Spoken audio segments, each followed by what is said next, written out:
అయ్యో సుమతి, ఇప్పుడే ఎందుకు తీసుకొచ్చావు టీ? నేను ఆల్రెడీ ఇంటి దగ్గర నుంచి బయలుదేరేటప్పుడే తాగొచ్చాను. అయ్యో అత్తయ్య, ఇది మీకోసం కాదు, బావ కోసం తీసుకొచ్చాను టీ. మీరు ఎలాగో ఇప్పుడు తాగరని నాకు తెలుసు. బావకి టీ తాగే టైం అయ్యింది, అందుకే టీ పట్టుకొని వచ్చాను. రోజు ఈ టైంకే తాగుతాడు. నా కోడలు ఎంత బాగా చూసుకుంటుందో నా కొడుకును. నా కోడలు బంగారం. హలో అమ్మా, ఏం చేస్తున్నావు? బాగున్నావా? తిన్నావా? నేను తిన్నానమ్మా. వంకాయ కూర వండాను ఈరోజు. సుమతి, ఒకటే తలనొప్పి లేస్తుంది, కొద్దిగా టీ తీసుకొని వస్తావా? అమ్మా ఇప్పుడే టీ తాగానమ్మా. ఇక అప్పుడే నువ్వు ఫోన్ చేసినావు. ఇక పిల్లలు కూడా వచ్చే టైం అయింది, ఇక వాళ్ళు కూడా తొందరనే వస్తారు. ఒకటే పూట బళ్ళు, ఇక వాళ్ళకు ఎండాకాలం కదా, బాగా ఎండలు కొడుతుందని ఒకటే పూట బళ్ళు ఇచ్చిళ్ళు.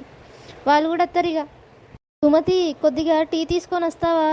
ఒకటే తలనొప్పి లేస్తుంది. అమ్మ సెలవులు ఇస్తారు చిన్నోనికి. ఇక నేను వస్తా, ఇక 10 రోజులలో సెలవులే, ఇక వేసే సెలవులు ఇస్తారు. ఇద్దరిని తీసుకొని వస్తా ఇంటికి. చెప్పి నా నోరు పోతుంది. మొగుడున్నాడు, కాస్త టీ పెట్టిద్దాం అనేది కూడా లేదు. వాళ్ళ అమ్మతోని ఫోన్ మాట్లాడుతూనే ఉంటుంది.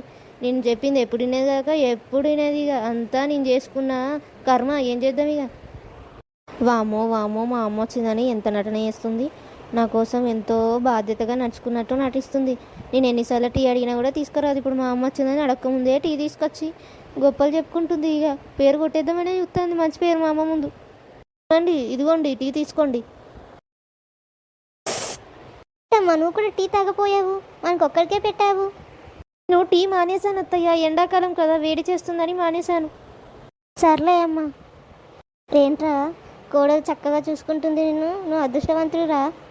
అవునమ్మా, అదృష్టం అంతా నాకే పట్టింది. ఏమండి, నిమ్మరసం తీసుకోండి. అత్తయ్య ఒక్క నిమిషం ఉండండి, ఇప్పుడే వస్తా. మా కోడలు బాగానే చూసుకుంటుంది మా కొడుకును. నిమ్మరసం తాగరు కదా, మీకు ఇష్టమని సేమియా చేశాను. ఒకదాని వెనుక ఒకటి ఎందుకమ్మా ఇన్ని పనులు చేస్తున్నావు? ఎందుకంత శ్రమ పడుతున్నావు? అత్తమ్మ, ఇందులో శ్రమ ఏముంది? మీకు ఇష్టమై చేశాను. ఇష్టంతో చేసేదానిలో శ్రమ ఉండదు అత్తయ్య. వేసేస్తుందమ్మా, వేసేస్తుంది, అన్ని బిస్కెట్లే వేసేస్తుంది. మహానటి అత్తయ్య, సాయంత్రానికి చికెన్ బిర్యానీ చేయాలా, మటన్ బిర్యానీ చేయాలా? అయ్యో, ఇప్పుడెందుకమ్మా బిర్యానీ? ఎండాకాలము ఏదో పప్పు, వంకాయో, దొండకాయో వండేసేయి. బిర్యానీలు ఎందుకమ్మా? అంత శ్రమ తీసుకోకు నా కోసం నువ్వు. అత్తయ్య, ఎంత మాట! మీ కోడలు ఉండగా మిమ్మల్ని పప్పు, దొండకాయ తిననియను.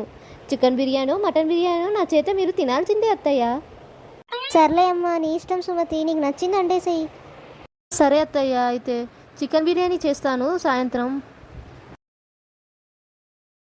సుమతి, ఏం కూర వండావు? ఆకలవుతుంది. సుమతి, నిన్నే అడిగేది వినిపిస్తుందా? ఏమండి, ఏమో అంటున్నారు? అదే, ఏం కూర వండావు, కాస్త అన్నం వేసుకొస్తావేమో అని అడుగుతున్నాను. ఈరోజు ఏం కూర లేదండి, ఆవకాయ ఉంది, దాంతోనే తినేసేయండి. అయ్యో సుమతి, కూర ఏం వండలే ఎందుకు?